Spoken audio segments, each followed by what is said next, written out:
দর্শক, সকাল থেকে ভোট গ্রহণ শুরু হয়েছে এবং আমরা লক্ষ্মীপুর ৩ আসনের ভোট পরিস্থিতির উপর নজর রাখছি। দেখছি যে একটা মোটামুটি ভালো পরিবেশ। সেইখানে আমরা ছোটোখাটো কিছু অনিয়ম দেখতে পাচ্ছি। দর্শক, যদি আপনাদেরকে একটু দেখাই, সেটি হলো যে আচরণবিধির যেটি আছে, আচরণবিধিতে শাস্তিযোগ্য অপরাধ হিসাবে আছে যে ২৩ নম্বর ধারার ভোটকেন্দ্রে প্রবেশাধিকার। এই ২৩ নম্বর ধারার ৪ উপধারায় আছে যে পোলিং এজেন্ট বা কোনো ভোটারের পক্ষে প্রচারণামূলক কোনো বক্তব্য, প্রতীক সম্বলিত কোনো শার্ট, জ্যাকেট, ফতোয়া, ক্যাপ, ব্যাচ এইরূপ কোনো পরিধান করিয়া ভোট কেন্দ্রে প্রবেশ করতে পারবে না। আমরা দেখছি যে একজন ভোটার তিনি একটা ধানের শীষের প্রতীক পরিহিত একটা গেঞ্জি পরে এসেছেন। এই যে এটা যে আচরণবিধি লঙ্ঘন, এটা কি আপনি জানতেন? জি, এই যে এই ধরনের না, ভোট দিতে যাবেন, কিন্তু বলা হয়েছে যে যেটা নিয়ম আছে, আইন আছে, সেই আচরণবিধির আইন ২৩ ধারার ৪-এ আছে যে এই ধরনের গেঞ্জি পরে, প্রতীক সম্বলিত গেঞ্জি পরে ভোট দিতে যাওয়া যাবে না, এটা বাইরে পড়া যাবে। আপনি কেন এটা পরে এসেছেন? তো আমি জানি না আসলে। আপনাকে কেউ বলে নাই? তাহলে এখন আপনি কি করবেন? তাহলে আপনি কি এটা খুলতে হবে নাকি? তো খুলিয়ে এলাম, আমি গেঞ্জি দিয়ে, সেন্টু গেঞ্জি আছে, সেন্টু গেঞ্জি দিয়ে করবো। জানে না স্যার, এই কারণে আসলে সমস্যা হয়েছে। অনেকে এগুলো সম্বন্ধে জানে না, একটা গেঞ্জি দিছে গায়ে দিয়ে মনে করেন। এবং আপনিও কিন্তু এই যে প্রতীক পরে আসছেন। না, প্রতীক তো এটা থাকবে, কিন্তু ভোট কক্ষের মধ্যে এটা পরে প্রবেশ করা যাবে না। আইনে কোথাও মনে করেন যে আচরণ বিধি আপনি আপনি আপনি আপনি দেখেন, এটা হলো ২৩-এর। আজকে আপনি দেখাইছেন হয়তো। না, এইটা আমরা কেন বলছি, আমি একজন জনপ্রতিনিধি ছিলাম দীর্ঘদিন। ক্যাম্পিং যেটা, এটা তো হয় নাই যে সাধারণ মানুষের বুঝাইব যে আপনি গঞ্জি পরে যাইতে পারবেন না, একটা মার্কা নিয়ে ভিতরে প্রবেশ করতে পারবেন না। এই ধরনের কোনো ক্যাম্পিং হয় না, যার কারণে মানুষ হয়তো, আমি মনে করেন একজন মেম্বার হিসাবে আমি তো ঢুকে গেছি, মনে করেন 2টা বেস লাগাই, এখন আমি তো জানতাম না। তার মানে আপনারও কিন্তু দায়িত্ব আছে এটা মানুষকে বোঝানো যে আমরা আপনাকে অনেক ধন্যবাদ। আপনার নামটা বলবেন? আমার নাম বেলাল মেম্বার। আচ্ছা, তো আমি ভাই, আপনি তো একজন জনপ্রতিনিধি, আপনি যদি আপনার জনগণকে, আমার মানে প্রত্যাশা যে আপনি অন্তত এটা, এবং এটা ঠিক অবশ্যই আমি বাইরে ভোট দিই বাইরে, এটা তাহলে আপনি এটা একটু দেখেন। আমরা একটু প্রিজাইডিং অফিসারের কাছে যাই। প্রিজাইডিং অফিসার স্যার এখানে আছেন। স্যার একটু দাঁড়ান, আমরা একটু প্রিজাইডিং অফিসারের সঙ্গে কথা বলছি। স্যার, ভোট গ্রহণ কেমন হচ্ছে? সবকিছু মিলে ভোট অত্যন্ত সুন্দর এবং সুশৃঙ্খলভাবে হচ্ছে। এখানে কোনো আপনার বিশৃঙ্খলার পরিবেশ নাই। এখানে কোনো বিশৃঙ্খলার পরিবেশ নাই। ভোট সুশৃঙ্খলভাবে হচ্ছে। জনগণ স্বতঃস্ফূর্তভাবে ভোট দিছে। পুরুষ ভোটার থেকে নারী ভোটার বেশি। নারীদের মধ্যে আগ্রহটা বেশি। স্যার, এইখানে এবং তারা দীর্ঘ 17 বছর পর ভোট দিতেছে। অনেকে বলতেছে যে তাদের আশা আকাঙ্ক্ষার প্রতিফলন করতেছে, তারা নির্দ্বিধায় ভোট দিতেছে, কোনো জায়জামিলা নাই।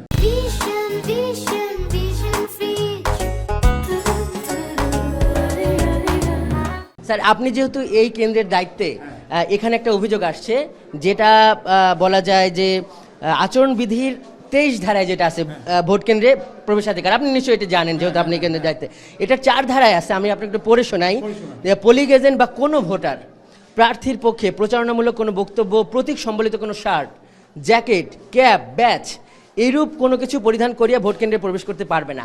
মানে একটা দলের যারা এজেন্ট তারা কিন্তু বলছে যে এইভাবে প্রবেশ করছে, এবং আমরা এখানে কিন্তু তার প্রমাণও পাচ্ছি। এই ব্যাপারে আপনি কি ব্যবস্থা? হ্যাঁ, এই বিষয়ে যখন আমি জানতে পেরেছি তখন আমি ওনাদেরকে এখান থেকে বাই করে দিছি। এখন আর লাইনে কেউ নাই। না, এখনো লাইনে আছে। লাইনে কেউ নাই, যদি এখানে কেউ থাকে আমি ব্যবস্থা নিতেছি। আচ্ছা, আপনাকে অনেক ধন্যবাদ। আপনার নামটা বলেন? আমার নাম মোহাম্মদ মনির হোসেন। স্যার, অনেক ধন্যবাদ। যেটা, হ্যাঁ জি, দর্শক, এইভাবে আমরা অধিকাংশ ভোট কেন্দ্রে কিন্তু দেখছি যে ভালো ভোট হচ্ছে, এবং যেটি প্রেজাইডিং অফিসার আমাদেরকে জানালো, নারী ভোটারদের অনেক অংশগ্রহণ, এবং তারা কিন্তু খুব উৎসাহ নিয়ে এসেছেন, কোলের বাচ্চা নিয়ে এসেছেন, এবং তারা কিন্তু ভোট দিচ্ছেন। ভোটারদের একটা বিষয় আমরা বলতে দেখছি, এখানে যে ভোটাররাই আছে, যে তাদের যে তিনটি বিতর্কিত নির্বাচন, সেই নির্বাচনে কিন্তু তারা ভালো ভোট দিতে পারে নাই, যেই কারণে এবারের নির্বাচনে তারা কিন্তু ভোট দিচ্ছে। এবং এইখানে তাদের একটা, এই যে দীর্ঘদিন ধরে তারা যে বঞ্চিত, সেই বঞ্চনার জায়গায় ভোটাধিকার প্রয়োগ করতে পেরে তারা কিন্তু বেশ খুশি। আমরা কয়েকজন নারী ভোটারের সঙ্গে কথা বলবো। আমরা এখানে দেখছি, আপা একটু কথা বলে আপনার সঙ্গে। এই যে ভোট, আপনার প্রথম ভোট কিনা জানি না, হ্যাঁ, তাই ভাবছিলাম আমরা, কেমন লাগছে, মানে সার্বিক পরিবেশটা আপনি একটু বর্ণনা করবেন? পরিবেশটা খুবই সুন্দর, হ্যাঁ ভালোভাবে ভোট হচ্ছে, আমাদের কাছে খুব ভালো লাগতেছে। আর ভোটটা আমার এবার প্রথম ভোট, মানে আমার জীবনে এই প্রথম ভোট দিচ্ছি আমি। আচ্ছা, কোনো অনিয়ম অভিযোগ এগুলো আছে? না, অনিয়ম অভিযোগ কোনো কিছুই আমরা দেখতেছি না, এই পর্যন্ত দেখি নাই। ধন্যবাদ। আমরা আরেকজনের সাথে কথা বলি। চাচি, এবার কয়টা ভোট, বিশেষ করে এখানে এবার কিন্তু গণভোট আছে, সেই জায়গায় আপনি কি জানেন, মানে গণভোটটার ব্যাপারে আপনি জানেন কিনা? কি জানি মানে মানে এবার কিন্তু 2টা ভোট।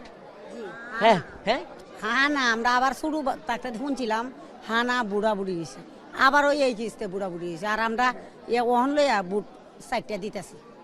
এবার এবার এবার তার মানে তো অনেকগুলো ভোট দিচ্ছেন, এবারের ভোটের ব্যাপারে কি মানে আপনার মতামত কি? আলহামদুলিল্লাহ, আল্লাহর রহমতে বালাই চলতেছে, বালাই চলবে। দেখেন যে নারীদের লাইন একদম ভোট কক্ষের ভেতর থেকে বাইরে পর্যন্ত মোটামুটি অপেক্ষা করতে হচ্ছে। আমরা দেখি আরো 2-1জনের সঙ্গে কথা বলি। কাকিমা, আপনার সাথে একটু কথা বলি, কতক্ষণ লাগতেছে, কতক্ষণ ধরে লাইনে আছে? 15 ঘন্টা হয়ে গেছে তো। কতক্ষণ? বেশি গেছে, হ্যাঁ 1 ঘন্টার বেশি গেছে। 1 ঘন্টার বেশি? আচ্ছা, আমরা একটু ভিতরে যাই, যে একটু জানতে চাই। আপা, আমাদের একটু যাবার সুযোগ দেবেন, আমরা একটু একটু রেকর্ড করছি। ভালো আছেন স্যার?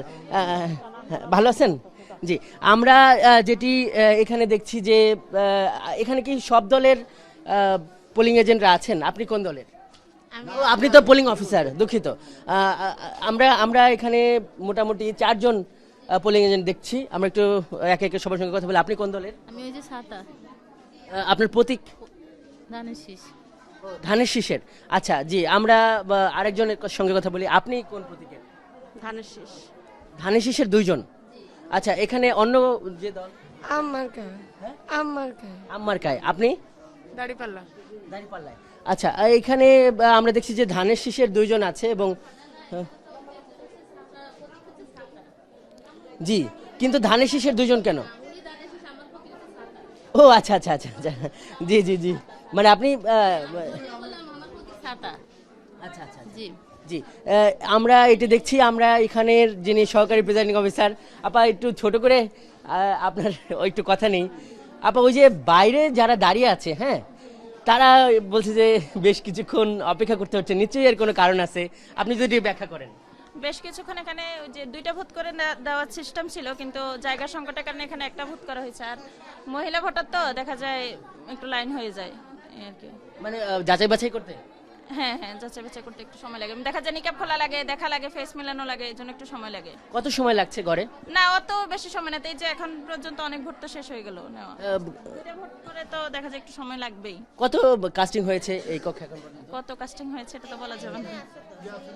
আচ্ছা, ওকে, মানে জি জি, তার মানে কোনো সমস্যা নেই আপনার মনে? না না, আলহামদুলিল্লাহ আমার এখানে কোনো সমস্যা হচ্ছে না। এমনি কি আমরা বলতে পারি যে 2 থেকে 3 মিনিট লাগছে? না না না, কই 2 থেকে 3 মিনিট লাগবে, দেখা যায় 30 সেকেন্ড।